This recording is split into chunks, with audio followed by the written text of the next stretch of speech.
إن الحمد لله نحمده ونستعينه ونستغفره ونعوذ بالله من شرور أنفسنا وسيئات أعمالنا من يهده الله فلا مضل له ومن يضلل فلا هادي له وأشهد أن لا إله إلا الله وحده لا شريك له وأشهد أن محمدا عبده ورسوله يا أيها الذين آمنوا اتقوا الله حق تقاته ولا تموتن إلا وأنتم مسلمون يا أيها الناس اتقوا ربكم الذي خلقكم من نفس واحدة وخلق منها زوجها وبث منهما رجالا كثيرا ونساء واتقوا الله الذي تساءلون به والأرحام إن الله كان عليكم رقيبا يا أيها الذين آمنوا اتقوا الله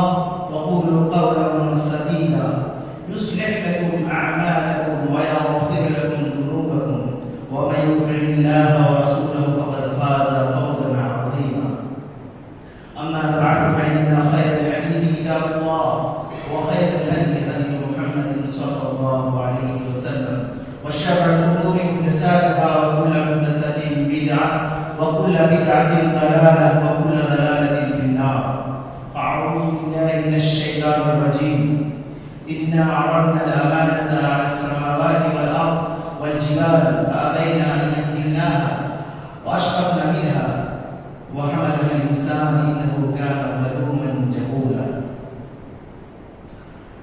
برادران اسلام معزز سامعین اکرام پردہ میں رہنے والی معزز اسلامی خواتین ہر قسم کی تعریف توصیف کبریائی بڑائی اس اللہ رب العالمین کے لیے ہے جو خالق کائنات مالک امر و سما ہے اور تنہا ہم سب کی عبادتوں کا لائق ہے بعد درود و سلام نازل ہو اللہ کے تمام انبیاء و رسول پر خاص کر ہمارے آپ کے نبی محمد رسول اللہ صلی اللہ علیہ وسلم پر اللہم صلی علیہ اللہم بارک علیہ حاضرین ابھی میں نے خطبہ مسنونہ کے بعد جو آیت کریمہ تلاوت کی ہے وہ سورۃ الاحزاب کی آیت نمبر 72 ہے اس آیت کریمہ کے اندر اللہ سبحانہ و تعالی نے ایک امانت کا ذکر فرمایا ہے اور یہ امانت اتنی بڑی ہے کہ اس امانت کو اس سے پہلے یعنی انسان سے پہلے اللہ سبحانہ و تعالی نے آسمانوں کو دینے کے لیے اللہ نے ان کے سامنے یہ بات رکھی کہ یہ امانت آسمان کو دیا جائے تو آسمانوں کو دینے کے لیے اسی طرح سے زمینوں کے سامنے اللہ نے پیش کیا اسی طرح سے اللہ سبحانہ و تعالی نے پہاڑوں کے اوپر اس امانت کو رکھنا چاہا تو یہ اتنی بڑی امانت ہے کہ ان سبوں نے اس کو لینے سے معذرت کر لی کہ ہم اس امانت کو نہیں اٹھا سکتے یعنی اس امانت کی اہمیت کو ان لوگوں نے جانا جو کہ یہ مخلوق اللہ رب العالمین کی بڑی بڑی مخلوق ہے آسمان مثال تو آسمان کتنی بڑی مخلوق ہے اللہ سبحانہ و تعالیٰ اسی طرح زمین یہ اللہ رب العالمین کی بڑی مخلوق میں سے ہے اسی طرح سے پہاڑ آپ دیکھتے ہیں جہاں ہم بڑے بڑے پہاڑ دیکھتے ہیں یہ ہم سے کتنے بڑے ہیں ان سب کے سامنے جب اس امانت کو اللہ رب العالمین نے پیش کیا لینے کے لیے تو سبھی نے انکار کیا سبھی نے معذرت کر دی کہ ہم اس امانت کو اٹھا نہیں سکتے اللہ سبحانہ و تعالی نے فرمایا پھر ہم نے انسان کے سامنے اس امانت کو پیش کی تو انسان نے اسے قبول کر لیا اسے اپنے اٹھا لیا اپنے اندر اس بوجھ کو اور اللہ سبحانہ و تعالی نے آگے فرمایا انه كان ظلوما جهولا یہ انسان ظالم ہے اور یہ ثابت ہوئے۔ یہ امانت کیا ہے؟ مفسرین لکھتے ہیں کہ یہ امانت اللہ رب العالمین نے جو جس امانت کی بات کی ہے اور جسے زمینوں، آسمانوں اور پہاڑوں کو دینا چاہے، وہ امانت ہے اللہ رب العالمین کے احکامات، اللہ رب العالمین کے نواہیات، اللہ رب العالمین نے جو شریعت اس دھرتی کے اندر بھیجا ہے اور جن چیزوں کے کرنے کا حکم دیا ہے اور جن چیزوں سے منع کیا ہے، یہ سب کے سب امانت ہے۔ اور اس امانت کو اٹھانے کے نتیجے میں اس کے پیچھے جو راز ہے وہ دو ہی ہے، یا تو اس امانت کو ہم تمام کو ادا کر کے اللہ رب العالمین کے نعمتوں سے، اللہ رب العالمین کے فیوز سے، اللہ رب العالمین کے رحمتوں سے بہراور ہو جائیں گے، یعنی ہمیں جنت مل جائے گی۔ اور اگر اس کو اٹھانے میں ہم ناکام رہے، فسرتی ثابت ہوئے، تو ہمارے لیے ناکامی ہوگی، یعنی جہنم کی شکل میں ہمیں جہنمی بننا پڑے گا۔ یہ اتنی بڑی نعمت ہے، اسی کی اہمیت کو جانتے ہوئے تمام نے انکار کیا، لیکن انسان نے اسے اٹھایا۔ لیکن اللہ سبحانہ و تعالیٰ نے آگے فرمایا کہ یہ انسان ظالم ہے اور نادان ہے۔ اس سے معلوم ہوتا ہے کہ اس امانت کو اٹھانے میں اور اس کا حق ادا کرنے میں اکثر لوگ ناکام ہو جائیں گے، کچھ ہی لوگ کامیاب ہوں گے۔ میرے بھائیوں اور دوستوں، یہ بہت بڑی امانت ہے، اور اس امانت کو اگر مختصر کہا جائے تو یہ امانت یہ توحید کی شکل میں ہے۔ یہ امانت اللہ رب العالمین کے ارکان جو ہے ان کی شکل میں ہے، چاہے وہ توحید ہو، اللہ رب العالمین کی وحدانیت کا اقرار کرنا ہو، یا تو صلاۃ قائم کرنا ہو، یا زکوٰۃ ادا کرنا ہو، حج کرنا ہو، یہ سب جو پانچ پلرز ہیں، اور اسی طرح سے اللہ کی منع کی ہوئے محرمات میں حرام کی ہوئی چیزیں، یہ سب کے سب شامل ہیں۔ میرے بھائی اور دوستو، آج اس خطبہ میں ہم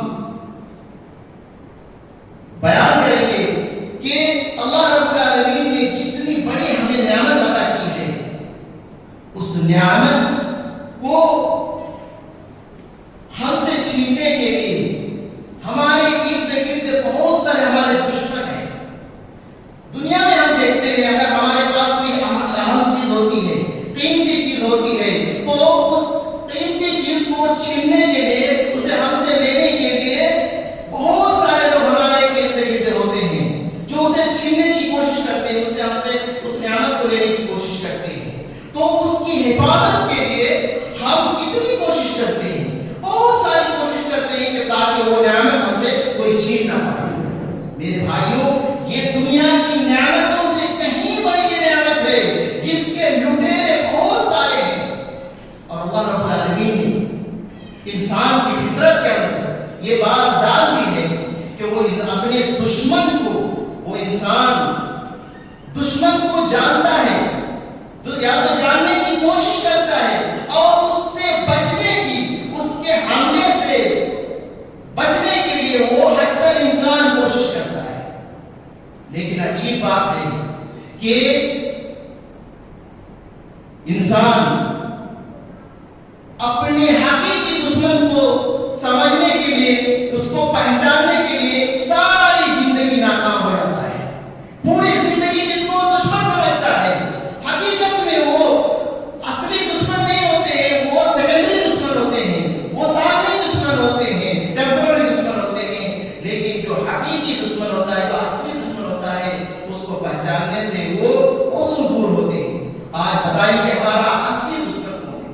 میرے بھائیوں اور دوستوں، قرآن جب ہم پڑھتے ہیں تو قرآن کے اندر اللہ سبحانہ و تعالیٰ نے کہ ایک چیزوں کے بارے میں آگاہ کیا ہے، جس طرح سے ایک اتفاقی بات یہ ہے کہ ہماری زبان میں جس کو ہم دشمن کہتے ہیں، اس کے اندر 4 لفظ ہیں، دال شین میم نون، یہ 4 لفظ سے دشمن بنا ہوا ہے، اور اتفاقی طور پر ہمارے اصلی دشمن بھی یہ 4 ہی ہوتے ہیں۔ اس میں سے جو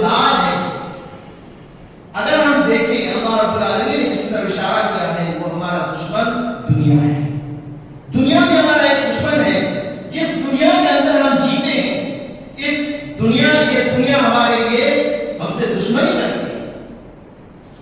ہم جس دنیا میں رہتے ہیں اسے ہم دائمی ہمیشہ رہنے کی ہم تصور کرتے ہیں.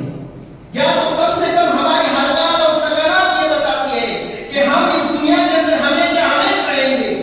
ہمیں مرنا نہیں ہے, ہمیں لائف ٹائم یہاں پر جینا ہے اور اس کی ہم بھرپور کوشش کرتے ہیں. جبکہ میرے بھائیوں, اللہ سبحانہ و تعالیٰ نے اس دنیا کو متاع الغرور کہا ہے, یعنی دھوکے کا سامان کہا ہے. دنیا کی زندگی ایک دھوکہ ہے. میرے بھائیوں اور دوستوں, دنیا کی تاریخ بتاتی ہے کہ آدم علیہ السلام سے لے کر کے اب تک اور قیامت تک جتنے بھی لوگ آئے, اس دنیا نے سب کے ساتھ دھوکہ کیا. آج تک کسی کے ساتھ یہ دنیا وفا نہیں کیا. سب نے پوری زندگی بھرپور زندگی جینا چاہا, لیکن سارے کے سارے لوگ چلے گئے. کوئی بھی اس دنیا کے اندر ہمیشہ نہیں رہا اور نہ رہیں گے. یہ سب سے بڑا دھوکہ ہے میرے بھائیوں اور دوستوں. اسی کو اللہ سبحانہ و تعالیٰ نے قرآن کے مختلف آیتوں میں مثال دے دے کر کے سمجھایا ہے کہ یہ دنیا کی زندگی یہ ہمیشہ رہنے کی زندگی ہے. قرآن کے ایک جگہ اللہ سبحانہ و تعالیٰ نے فرمایا اعلموا انما الحیات الدنیا لعب ولہو وزینہ. یاد رکھو کہ دنیا کی زندگی ایک لہو لعب ہے, ایک کود ہے, تلنے کی ہے, اور یہ زینت ہے, یعنی دیکھنے میں بہت خوبصورت ہے. آگے اللہ رب العالمین نے فرمایا وتفاخر بینکم وتکاثر فی الاموال والاولاد. اور یہ بس اتنا ہے کہ لوگ ایک دوسرے پر فخر کرتے ہیں, پراؤڈ کرتے ہیں اپنے اولاد اور اپنے مال میں. آج ہم دیکھتے ہیں کہ دنیا میں بہت سارے لوگ ایسے ہیں اپنے مال, اپنی پراپرٹی, اپنی اولاد پر فخر کرتے ہیں. اس زمانے میں لوگ اپنے مالوں پر فخر کرتے ہیں. ہمارے پاس اتنے مال ہیں, ہمارے پاس اتنی گاڑیاں ہیں, ہمارے پاس اتنی بلڈنگ ہے, ہمارے پاس اتنی پراپرٹی ہے, اور ایک دوسرے پر فخر کرتے ہیں. اگر نہیں تو کم سے کم دل میں نہیں ہوتا ہے. اس زمانے میں لوگ اولادوں پر فخر کرتے تھے, ہمارے اتنے بچے ہیں, ہمارے اتنے بچے ہیں. اللہ سبحانہ و تعالیٰ نے فرمایا دنیا کی یہی حقیقت ہے. اللہ رب العالمین نے آگے اسی آیت کے اندر فرمایا کہ کمثل غیث, اس بادل کی طرح, اس بارش کی طرح جو آسمان سے اترتے ہیں اور زمین ہریالی ہو جاتی ہے, اس میں پودے اگ پڑتے ہیں اور کسان دیکھ کر کے, فارمر دیکھ کر بہت خوش ہوتا ہے, اس کو بہت خوش اچھے لگتے ہیں. لیکن کچھ ہی دنوں کے کچھ ہی ٹائم میں وہ یلو ہو جاتے ہیں, وہ زرد پڑ جاتے ہیں اور وہ چورا چورا ہو جاتے ہیں. دنیا کی زندگی اسی طرح سے ہے. انسان پیدا ہوتا ہے, جوان ہوتے ہیں, اس کے بعد اس دنیا سے چلے جاتے ہیں. اس کی اور دوسری حقیقت کچھ بھی نہیں میرے بھائیوں اور دوستوں. اللہ کے حبیب محمد رسول اللہ صلی اللہ علیہ وسلم نے فرمایا کہ حضرت ابو ہریرہ رضی اللہ تعالیٰ عنہ بیان کرتے ہیں کہ ہم لوگ ایک بار اللہ کے رسول صلی اللہ علیہ وسلم کے ساتھ مدینہ سے باہر گئے, اور واپسی کے ٹائم میں رسول اللہ صلی اللہ علیہ وسلم نے ایک مرے ہوئے بکری کے ایک بچے کو دیکھا جس کے کان چھوٹے تھے یا اس کے کان چیرا پھٹا ہوا تھا, جو عیبدار تھا. رسول اللہ صلی اللہ علیہ وسلم نے فرمایا کہ اس کو ایک دن ہم نے کون لینا چاہے گا. صحابہ کرام رضوان اللہ علیہم اجمعین نے کہا کہ اللہ کے رسول صلی اللہ علیہ وسلم ہم اسے لینا نہیں چاہیں گے. پھر اللہ کے رسول نے فرمایا اسے ایک دن آپ نے کون فری میں کون لینا چاہے گا بنا کسی پیسے کے. کہا کہ اللہ کے رسول صلی اللہ علیہ وسلم اگر یہ بکری کا بچہ اگر زندہ بھی رہتا تو ہم اسے لینا نہیں چاہتے, اس لیے کہ یہ عیبدار ہے, جبکہ یہ ابھی مردہ پڑا ہوا ہے, کون لینا چاہے گا. اللہ کے حبیب محمد رسول اللہ صلی اللہ علیہ وسلم نے فرمایا کہ اللہ رب العالمین کے نزدیک واللہ, اللہ کی قسم, للدنیا احون اللہ من هذا علیکم. اللہ کی قسم یہ دنیا اللہ کے نزدیک اس بکری سے بھی, اس مرے ہوئے بکری کے بچے سے بھی حقیر ہے, کم تر ہے. میرے بھائی اور دوستو, اللہ کے رسول صلی اللہ علیہ وسلم سے زیادہ اس دنیا کو جاننے والا کون ہوگا. حضرت سہل بن سعد رضی اللہ تعالیٰ عنہ بیان کرتے ہیں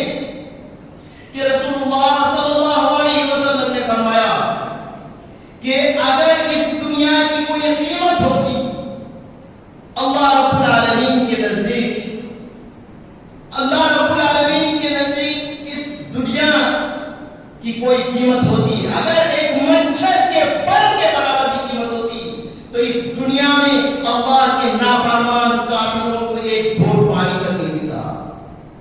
آج اللہ کی نافرمانیاں لوگ کرتے ہیں، اللہ کو مانتے نہیں ہیں، اللہ کا کھاتے ہیں، اللہ کی نافرمانیاں کرتے ہیں۔ اگر اس دنیا کی قیمت ہوتی اللہ کے نزدیک تو ان کافروں کو ایک گھونٹ پانی تک اللہ سبحانہ و تعالیٰ نہیں دیتا۔ معلوم ہوا کہ اس دنیا کی کوئی قیمت نہیں۔ میرے بھائی اور دوستو، جس دنیا کو ہم نے ہمیشہ ہمیشہ رہنے کی جگہ سمجھ لیا ہے، اس کی کوئی حقیقت نہیں۔ اسے سمجھنے کی ضرورت ہے کہ ہمارا سب سے بڑا دشمن ہے میرے بھائی اور دوستو۔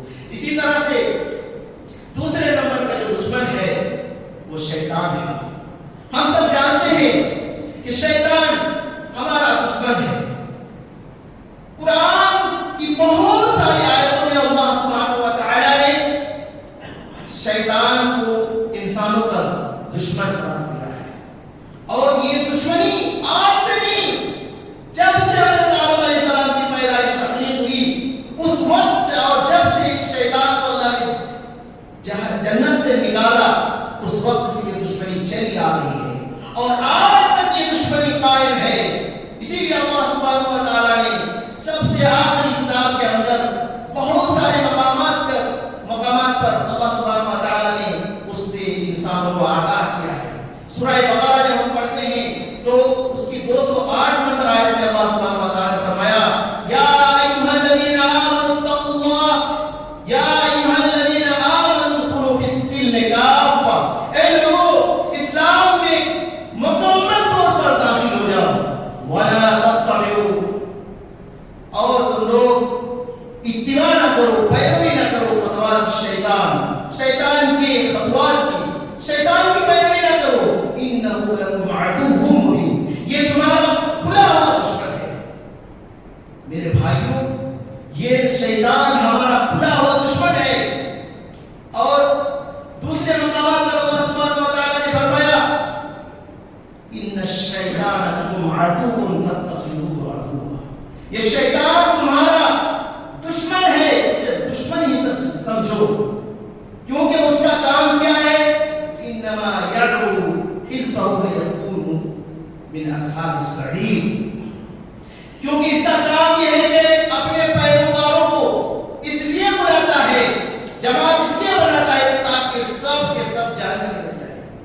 میرے بھائیوں، یہ امانت اللہ سبحانہ و تعالیٰ نے ہمیں دیا ہے، یہ بڑی نعمت ہے، یہ بڑی امانت ہے۔ اس امانت کو چھیننے کے لیے، ہمیں جہنمی بنانے کے لیے ہمارے درمیان وہ شیطان لعین بھی ہے جو ہمیں بہکاتا ہے، ہمیں جہنمی بنانے کی تدبیر کرتا ہے۔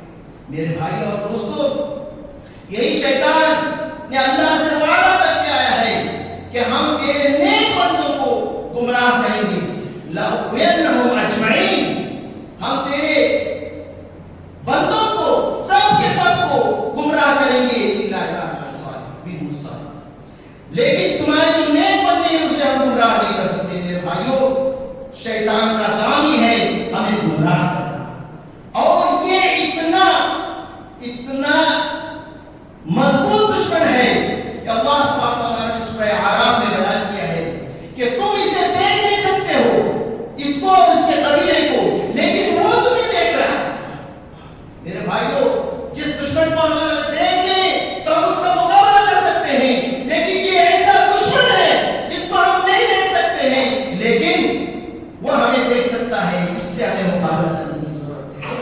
اور رسول اللہ صلی اللہ علیہ وسلم نے فرمایا کہ تم میں سے جتنے بھی لوگ ہیں، ما منکم، تم میں سے جتنے بھی لوگ ہیں، اللہ رب العالمین تمہارے ساتھ ایک شیطان ہوتا ہے اور فرشتے بھی ہوتے ہیں۔ شیطان کا کام کیا ہے؟ لوگوں کو گمراہ کرنا، فرشتے اس سے روکتے ہیں۔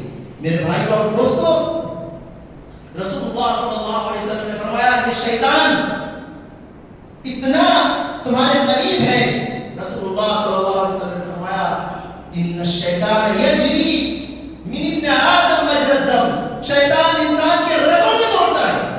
میرے بھائی اور دوستو، اسے بچنے کی ضرورت ہے، شیطان سے بچنے کی ضرورت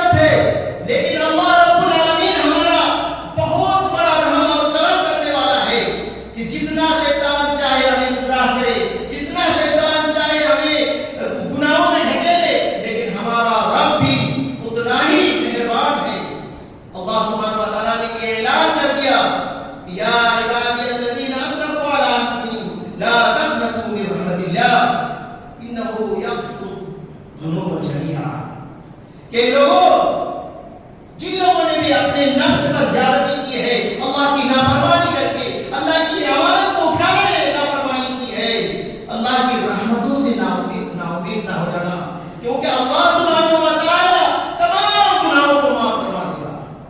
ابن کثیر رحمہ اللہ فرماتے ہیں جب اس آیت کا نزول ہوا تو شیطان نے اپنے سر پر مٹی لے لیا، سر پر مٹی بن لیا اور کہا میں نامراد ہو گیا، نادان ہو گیا، میں جس کو ساری زندگی نافرمانی کروں اور ایک چٹکی میں اللہ سبحانہ و تعالیٰ کی سارے گناہوں کو معاف فرما دے گا۔ میرے بھائیو اور دوستو، یہ ہمارا رب ہے جو ہمارے گناہوں کو معاف کرنے کے لیے، ہمیں درگزر کرنے کے لیے ہمیشہ کھڑا ہے۔ تو میرے بھائیو، آج ضرورت ہے کہ ہم اپنے حقیقی دشمن کو سمجھیں اور جو امانت ہے اس کی حفاظت کرنے کی کوشش کریں، کہیں ہم سے خیانت نہ ہو پائے، کہیں ہم اپنے راستے سے نہ ہٹ جائیں۔ جو ہمارا اصل مقصد ہے، جس مقصد کو حاصل کرنے کے لیے اللہ نے ہمیں اس دنیا میں بھیجا ہے، وہ جنت ہے، کہیں جنت سے ہم محروم نہ ہو جائیں۔ یہ دوسرے دشمن ہے۔ اسی طرح سے ہمارا ایک دشمن ہمارا مال بھی ہے۔ میرے بھائیو اور دوستو، یہ مال انسان کا دشمن ہے۔ اللہ رب العالمین کی نعمت بھی ہو سکتی ہے اور اللہ کی اس نعمت کو اگر ہم مس یوز کریں گے، اگر غلط طریقے سے استعمال کریں گے تو یہ ہمارے لیے دشمن بھی ہو سکتے ہیں۔ میرے بھائی اور دوستو، مال کے تعلق سے تین باتوں کا علم ضروری ہے۔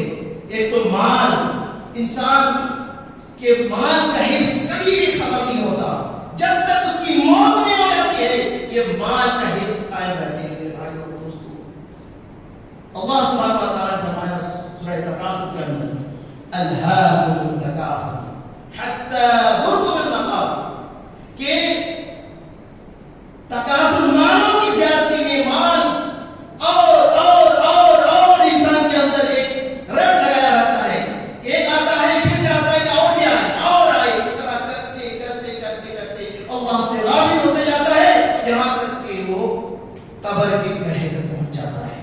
میرے بھائیو، انسان موت جب تک نہیں آتی ہے مال کا حصہ رہتا ہے۔ اسے سمجھنے کی ضرورت ہے۔ مال آپ اتنا ہی حاصل کیجئے جتنے کہ آپ کی کمر سیدھی ہو سکے، اور مال آپ اس لیے کمائیے تاکہ آپ اللہ کی عبادت کر سکیں، اللہ کی اطاعت میں آپ کمپلیٹ طور پر آپ اللہ کی اطاعت کر سکیں، اللہ کی عبادت کر سکیں۔ اسی لیے مال کو حاصل کیجئے۔ مال ہمیشہ جینے کے لیے حاصل نہ کریں، نہیں تو آپ کے لیے وبال جان بن سکتے ہیں۔ میرے بھائیو اور دوستو، اسی طرح سے مال یہ دھوکہ دیتی ہے۔ ایک انسان بہت سارا مال کماتا ہے، مال حاصل کرتا ہے اور وہ گن گن کر کے رکھتا ہے، اس کے لیے میرے بھائیو یہ بھی ایک انسان کو دھوکہ دینے کی چیز ہے۔ اب جیسے کہ اللہ سبحانہ و تعالیٰ نے فرمایا وَجَمَعَ مَالًا وَعَدَّدَ، انسان مالوں کو اکٹھا کرتا ہے، پوری زندگی مال مال مال، اور پھر وہ گن گن کر کے رکھتا ہے، یہاں تک کہ میرے بھائیو اسی حالت میں اس کی موت ہو جاتی ہے۔ تو میرے بھائیو، یہ بھی ایک دھوکہ دے کر کہ کسی نے بھی زندگی میں جتنا بھی کماتا ہے، کتنا بھی بڑا انسان ہو جائے، چاہے دنیا کا بادشاہ ہو جائے، جب وہ جاتا ہے تو خالی ہاتھ جاتا ہے، اس کے ساتھ صرف مٹی اور قبر ہوتی ہے اور کچھ بھی نہیں رہتی۔ میرے بھائیو، یہی ہے یہ مال جس کو آپ نے ساری زندگی کمایا، کچھ بھی نہیں رہا۔ تو میرے بھائیو، اسے سمجھنے کی ضرورت ہے۔ اسی طرح سے اللہ سبحانہ و تعالیٰ نے فرمایا کہ یہ انسان کے لیے آزمائش ہے۔ اللہ کبھی دے کر کے آزماتا ہے، کبھی لے کر کے آزماتا ہے۔ اللہ رب العالمین نے فرمایا انما اموالکم واولادکم فتنہ، انسانوں کا مال، اس کے اولاد، یہ سب فتنے ہیں۔ اسے سمجھنے کی ضرورت ہے میرے بھائیو۔ کبھی اللہ، مومن تو وہ ہوتا ہے کہ جب اللہ رب العالمین مال دیتا ہے تو اللہ کا شکر ادا کرتا ہے، اور جب اللہ مال چھین لیتا ہے تو صبر کرتا ہے۔ لیکن اس کا الٹا جو منافق اور کافر ہوتے ہیں تو وہ دونوں حالتوں میں اللہ رب العالمین کی نافرمانی کرتے ہیں۔ اللہ رب العالمین سے دعا کیجیے کہ اللہ رب العالمین ہمیں اللہ کے شکر گزار بندوں میں بنائے۔ اور چوتھے درجے کا جو دشمن ہے وہ اور بھی مضبوط ہے، اس کو تو ہمیں سمجھنے کی بھی ضرورت ہے۔ وہ دشمن ایسا ہے جو ہمارے جسم سے کبھی بھی نہیں الگ نہیں ہوتے، وہ ہمارا نفس ہے، جس کو ہم سوچ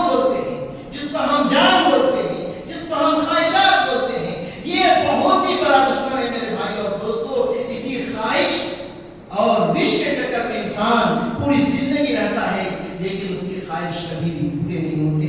اس کو بھی سمجھنے کی ضرورت ہے. اللہ سبحانہ و تعالیٰ نے بہت سارے مقامات میں اس کی مذمت بیان کی گئی ہے. اب یہاں تک کہ اللہ سبحانہ و تعالیٰ نے بیان فرمایا سورہ یوسف کے اندر اللہ رب العالمین نے اس بات کو نقل کیا ہے کہ وما ابرئ نفسی ان النفس لامارۃ بالسوء کہ نفس میں اپنے نفس کی پاکی نہیں بیان کرتا ہوں. کوئی بھی نفس پاک نہیں ہے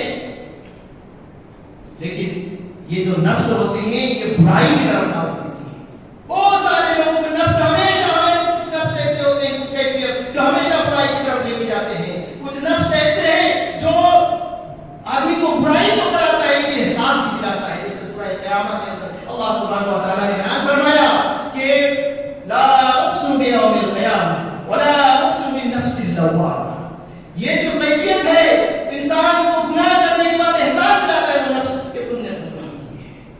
لیکن سب سے بہترین نفس جس کو اللہ سبحانہ و تعالیٰ نے بیان کیا ہے کہ وہ نفس مطمئنہ ہوتے ہیں کہ ہر حال میں اللہ کی اطاعت اور فرمانبرداری ہے اس کے نفس گزرتے ہیں اور ایسے نفس کے لیے ہی اللہ راضی ہوتے ہیں. وہ نفس بھی اللہ سے راضی اور اللہ بھی اس سے راضی ہوتے ہیں. ہم نے دعا کرنی چاہیے کہ اللہ رب العالمین ہمیں نفس مطمئنہ عطا فرمائے. اقول قولی ھذا استغفر اللہ لی ولکم ولسائر المؤمنین فاستغفروہ انہ